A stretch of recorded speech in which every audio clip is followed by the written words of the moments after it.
All right, today we're going to do something a bit different. This one, it's a really personal story. It's actually taken right from the diary of a man named Philip. And it's all about this journey he went on, a journey of legacy, intuition, and really just finding meaning in a simple deck of playing cards. So let's dive into his story. So, Philip kicks things off with this really powerful idea. He calls it the fire baptism. And you know what he means, right? For anyone who's really skilled at something, there's always that first moment of truth, that first real test. For Philip, this wasn't just about, learning a craft. It was way bigger than that.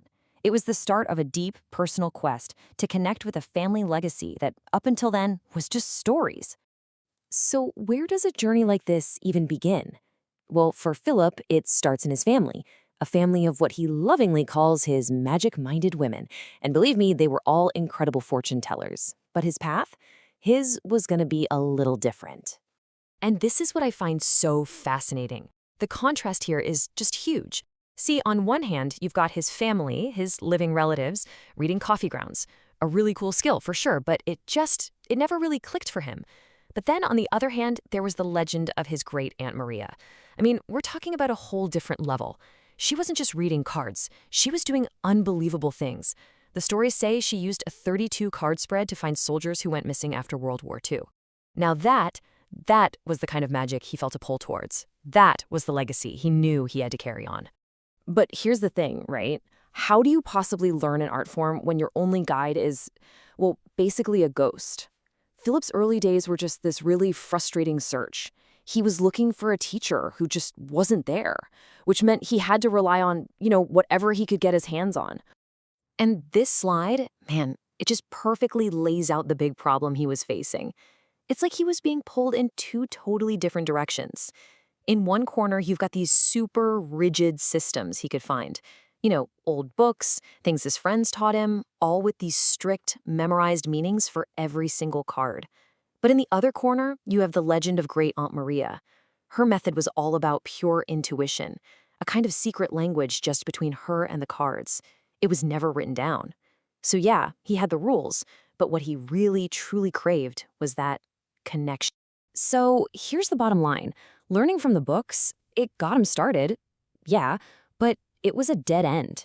He realized that just memorizing a bunch of meanings isn't the same as actually understanding the story the cards are trying to tell. He was just stuck. He couldn't get past those cookie-cutter answers to get to that deep, intuitive place he admired so much in the stories about Maria. Okay, so just when he's feeling totally lost, like he's hit a brick wall, a whole new chapter of his life begins. He meets someone who would completely flip his entire approach on its head. A true master who became not just a mentor, but a friend, Sophia Edwards. So what Sophia taught him was this brand new philosophy, something she called visual text reading. And the idea is actually super simple, but it's also kind of revolutionary. She basically told him, forget memorizing lists of meanings. Just look at the cards. Read the images, the symbols, the numbers. Treat them like words in a sentence, and then see how that sentence answers the exact question you're asking. And this was it.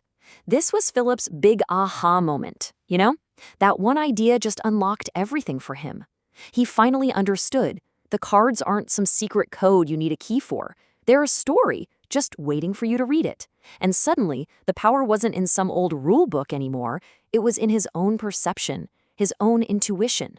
It finally connected him to the cards, just like he'd always imagined his great Aunt Maria had been. All right, so let's fast forward a bit. Years go by. Philip has developed his own unique style, his own practice, all based on this new way of seeing things. And then something pretty incredible happens. An echo from the past, something he wasn't even looking for anymore, just appears. And it brings his whole journey completely full circle. And this is where the story gets really good. You're not going to believe this. They found it. The long-lost deck of Great Aunt Maria. I mean, just stop and think about the history these cards have seen. Maria used them right after the war. Then they were passed down to a cousin who, as a kid, literally wrote her little cheat sheet meanings right on the cards in pencil. And then, poof, the deck just disappeared for decades. It was hidden behind a loose board in a closet, a totally forgotten secret. Until, just recently. But here's the most beautiful part of this whole thing. When Philip finally got to hold his great aunt's cards in his hands, He didn't need those little penciled-in meanings his cousin wrote. Why? Because he'd already found his own way. He had his own method that really worked for him. So holding that deck, it wasn't about finding a secret key. It was validation. It was this powerful moment of knowing that the intuitive path he'd carved out for himself, it was the right one all along. The circle was finally truly complete. And that brings us right here, to now, to the present. Phillip isn't chasing a ghost anymore. He's living his own legacy. He's sitting with his own deck, confident, secure. The search is over. He is the fortune teller he always wanted to be. And so, he shuffles the cards.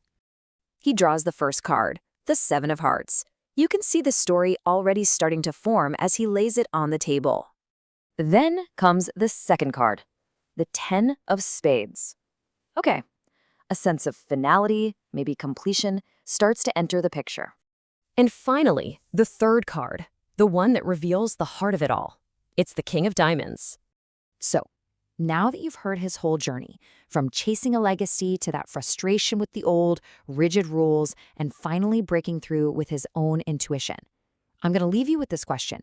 Just look at these three cards and think about everything you now know about the man who drew them. What story do you think they tell?